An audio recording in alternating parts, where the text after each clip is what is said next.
Hello, Mark here again from Cosmic Audio, and another how did we diddly doody did that type video thing.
So once again, thanks for all your comments and feedback on the previous videos. A lot of it's been good, some of it's been bad. A few of you have said that I just waffle on for way too long and the videos need to be shorter, and having watched one myself, I'd be inclined to agree. So this one I'll try and waffle on a little bit less and we'll get straight to the meat and bones of it. So we're going to have a look at another tune that we recorded in the studio, video and audio at the same time. That's our thing, that's what we like to do. And this was with a couple of us who have said if we can go through the multi-tracks that we did with my band when we did the song Spark in the studio. So we did it as a quartet, me on keys, Mark Claydon on drums, Ian Stevens on bass, Lee Blackmore on guitar. We bundled in the studio, set up some mics, set up some videoing equipment, which was literally iPhones stuck to a wall. The whole thing was just recorded on our phones and little action cameras and stuff like that. And we hit record, we run through the tune a couple of times, hit record, did it, and out we came. So we're going to have a little look at the multi-track session on here and just a brief explanation of what we did on the day. I was playing a Nord. Now, those that know me will know that I'm sort of a Hammond man, really, and I had the Nord on top of it. But a lot of people have said, why are you playing up? You've got a Hammond organ there and you've got a Nord on top of it and you're playing the Nord. Are you mad? And the answer is yes, probably. But it just worked for this particular tune. So I put the Nord, the output of the Nord, through a wah pedal, and then the output of the wah pedal straight into a guitar amp, and that just gave me a different sound and a different kind of flavour for that particular tune. If it works, it works. I know it looks stupid playing a Nord on top of a Hammond if you're not using it for electronic piano sounds. If you're using it for Hammond sounds, it's ridiculous, but it just worked really well on the day. So that's that one explained. The rest of the setup was really simple. We had 3 mics on the drum kit. We had a D112 AKG in the kick drum. We had a Shure SM57 on the snare. We had a Rode NT1 large diaphragm condenser as a single overhead. Bass we DI'd. Guitar had a 57 on the amp, and the amp that I put the Nord through also had a 57 on it as well. So really simple. 1, 2, 3, 4, 5, 6 channels.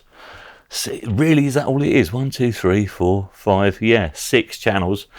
6 channels, 5 microphones, easy. There was also a mic on the Leslie, which we didn't use because I didn't use the Hammond, and we used a Carrot for that. And if you don't believe me, then skip to the end of the video.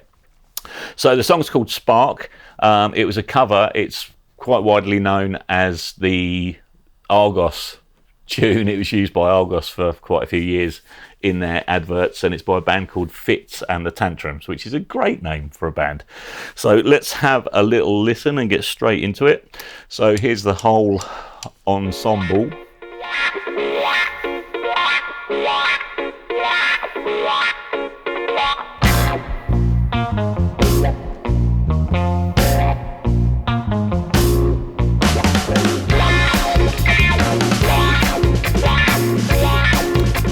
So everything is kicked off. Let's go through some stuff and see what we've got. So let's start with the drums. So we just had 3 microphones on the drums.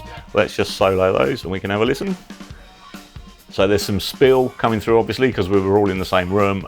We don't tend to play super loud, but you know, everything was cranked up to get a bit of crunch on the guitar, and the Nord was distorting nicely through the Vox amp I had it going through.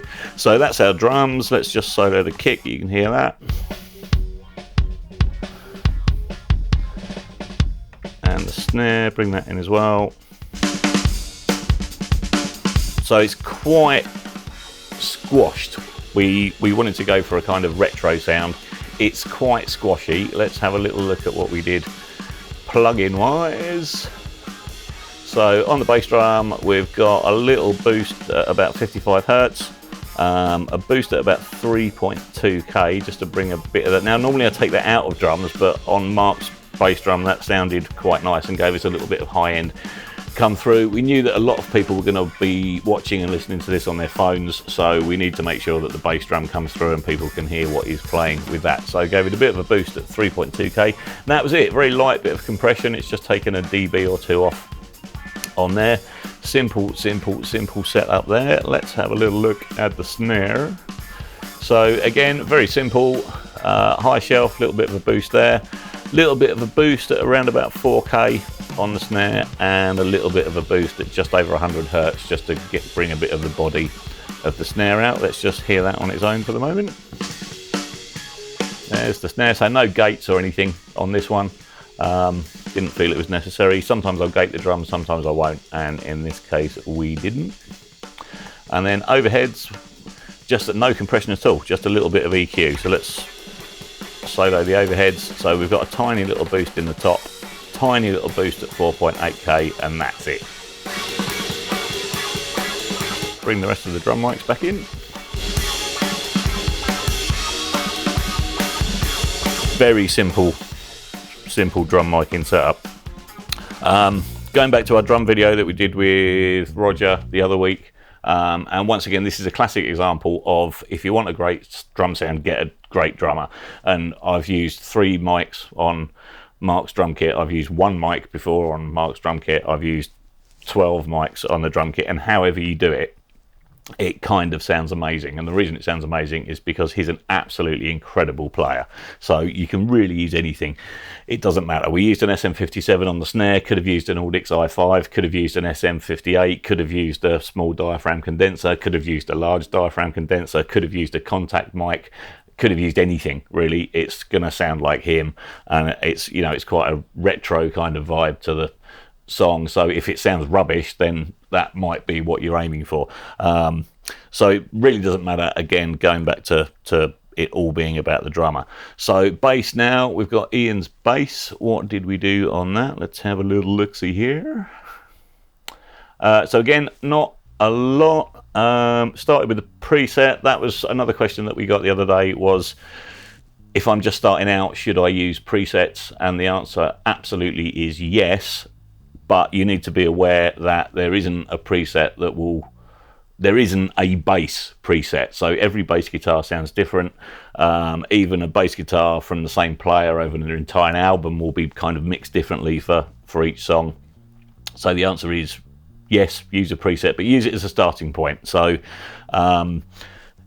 you know, if there's an EQ on a bass drum and it's boosting sort of 60 hertz and cutting 3.5k and giving it a boost at about 7k, play with those controls and work out why it's doing that. And you might think, oh yeah, actually 7k sounds great on there. If 7k doesn't sound great, then move the frequency up and down and try and find something that does sound great. So they're great to use as a starting point, especially with compression. If you don't really know anything about compression, you haven't learnt what all the controls do yet, they can be a really good quick starting point to get you going, which is what I use them for. We've got presets that we've set up, and sometimes I'll use some of the factory default ones just to get, you know, I want this EQ, I want this compressor, and I want this after it, and I know it's there.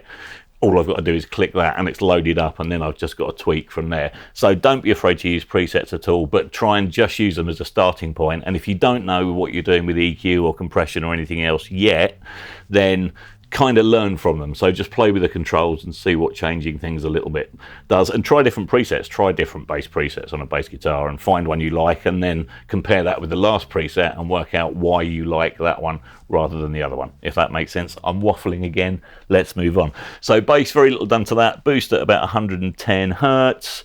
That's it, quite a heavy bit of compression on that, and that's done. Let's go to the guitar. Again, hardly anything, bit of a boost at 3.2, tiny little bit of a boost on the high shelf, and some heavier compression than we had on the drums, but nothing too radical going on there. Let's go to the Nord. So I've rolled off, you can see there, that's the high pass filter, so I've rolled off everything below 300 hertz because it was just muddy and horrible, and all the bite of the instrument was above that range. So I've rolled off everything below 300 hertz. Put the line driver on, which is a great feature on the Neve EQ from Slate. You can click the drive button and just turn that line up, and it'll automatically bring the gain down at the end, so you're not, you know, overloading everything. It just gives you a nice bit of warmth there. Tiny boost at 7.2, tiny boost on the high shelf, tiny cut at 1.6k, and that's it. And again, some medium-ish compression, so that's just bringing the transients down by about 3 dB, so nothing too aggressive there. What else we got on the rest of it? That's all the instruments done. This is going to be a quick one. Let's just unsolo that. Reverb, we've got the Abbey Road plate plugin from Waves going away there. That's a great plugin for your kind of retro plate sound. And on the Nord, if we just solo this, there's a bit of a spring, which is just Logic Space Designer rack spring flat algorithm, and just a tiny bit of EQ on there just to take the bottom end out and just bring a little bit of the mid up on the EQ to bring more of the twang out. Let's have a listen to the plate. So it's such a great plugin, but it's not great for everything, but for your retro kind of stuff, it's fantastic. Drums are going through a drum bus, so basically kick, snare and overheads are going to bus 2. Bus 2's here. That means you can then apply processing to the entire drum kit. In this case, we've got a compressor squishing the general drum sound. Let's go back to here. Let me just take that off and you'll hear the difference. Big volume difference, obviously. So that's really kind of, that's normally what we'd do on a room mic, but in this case I just did it on the whole kit because we wanted a fairly squashed, sort of squished up kind of sound to it. That's that, and then I've just put a limiter at that. I needed to turn the drums right up to get them sounding how I wanted, so there's just a Slate, the FGX limiter on that, which is doing nothing. It's literally just stopping the drums peaking too much above 0. And that's it. On the output bus, here we go around with the song again. We've got the Slate Virtual Tape Machine, which again is great for crunching things up slightly. Let's skip a bit forward in the song. So it's just kind of verging on the red on some of the peaks, but it's not doing anything too much. We've got the virtual bus compressors rack on, and look, there's a horrendous amount of compression going on there. The very new one is shaving about half a dB off, and the other two aren't really doing anything. But these are like character compressors, so it adds a sound. If I bypass this, let's have a listen to a few seconds with it on.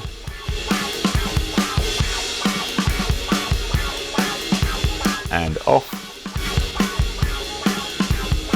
Big difference. And on again. So even though they're not compressing, they're just doing something nice to the sound. And then we've got ozone on the end, so rein everything in and keep it under control. Let's have a look at what we did with that, because I honestly can't remember. Absolutely nothing. So there's a little bit of compression going on there. Yeah, hardly any. It's just, again, it's just kind of bringing the peaks down, and then we've just got the maximizer, which is basically a limiter on after that. The ceiling I've set at minus 0.5 dB to just give YouTube and Facebook's video algorithms a little bit of headroom to do their awful conversion thing in, and so that's just bringing everything up to kind of a commercial level, and that is it. So a really easy recording session with 5 microphones and a DI box, and a really simple mix session as well, a really simple video session with iPhone stuck to a wall, and that was it. There you have it. That's my band, the Getup Plain Spark. Hope you enjoyed this one. Hopefully it's been shorter and a lot less waffly, and we'll see you in the next one. Please, if you're on YouTube, hit the subscribe button. If you want us to video your band and do a session like this one, then probably not with phones stuck to the wall, though probably with cameras and proper stuff, then get in touch and we can have a chat about it. Thanks very much for watching, and we'll see you soon. Bye bye.